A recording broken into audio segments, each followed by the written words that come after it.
กองบัญชาการป้องกันส่วนกลางกระทรวงป้องกันความสงบได้จัดพิธีประกาศบวงตัวแต่งตั้งกรรมการคณะพรรคของบรรดาหน่วยพรรคห้อง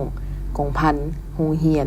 และประดับชั้นดัดเกซันให้นายและพลตำรวจในวันที่29ตุลาคม2025เป็นประธานโดยพันเอกบุญทงศรีดาวงศ์คณะพรรคกระทรวงเลขาคณะพรรคหัวหน้ากองบัญชาการป้องกันส่วนกลางมีคณะพรรคคณะกองบัญชาการคณะห้องกองพันโรงเรียนนายและพลตำรวจเข้าร่วม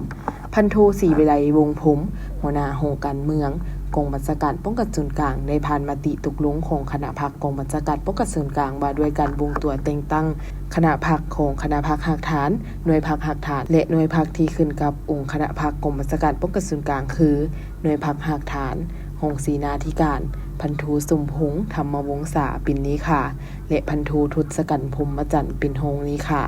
หน่วยพรรคหักฐานโรงเรียนป้องกันความสงบสันติป้องกันส่วนกลางพันโทขินสิงห์วงทองเป็นรองเลขาและพันโทดำด่วนกาโหมเป็นคณะพรรคและผู้กวดกาพรรคคณะพรรคหักฐานกองพัน120พันโทเพ็งพระจันทร์ศิริจันโทเป็นคณะพรรคหน่วยพรรคสำนักกองพัน120พันตีอ่อนแก้วไสยสิงห์เป็นเลขาหน่วยพรรคกองห้อย3กองพัน120พันโทเพ็งจันทร์สว่างเป็นรองเลขา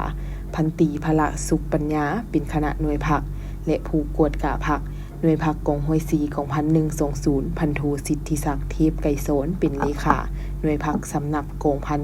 121พันตีนางปิกบัวลีโพนเป็นเลขาพันโทบัวคำพิมพ์วงศ์เป็นรองเลขาพันตีทงสีหาพันเป็นคณะหน่วยพรรคและผู้กวดกาพรรคหน่วยพรรคกองห้อย1กองพัน121พันโทเกี้ยวอุดรบัวสาลีเป็นรองเลขาและพันโทเสียงจันทีพรหมาเป็นคณะหน่วยพรรคและผู้กวดกาพรรคหน่วยพรรคกองห้อย2กองพัน121พันโทพลดาวันขะวงศาเป็นรองเลขาพันโทสุนทรประเสริฐศรีเป็นคณะหน่วยพรรคและผู้กวดกาหน่วยพรรคกองห้อย4กองพัน121พันโทวินสมุทรศิริโทนเป็นเลขาพันโทบุญเพ็งไสยพิษเป็นรองเลขาและพันตีภูโทนพางพิลาวงศ์เป็นคณะหน่วยพรรคและผู้กวดกาพรรคส่วนคณะพรรคที่มีอยู่แล้วเมนรักษาไว้คือเก่าพร้อมกันนี้ยังได้ผ่านโคตกลงของกลุ่มใหญ่การเมืองป้องกันความสงบว่าด้วยการประดับชั้นให้นายตำรวจที่สำเร็จการศึกษาระดับปริญญาโทปริญญาตรีจากสถาบันต่างๆในต่างประเทศประจำปี2025จำนวน6สหายหญิง1สหายโคตกลงว่าด้วยการดัดเกซันให้พลตำรวจกองบัญชาการป้องกันส่วนกลางคือ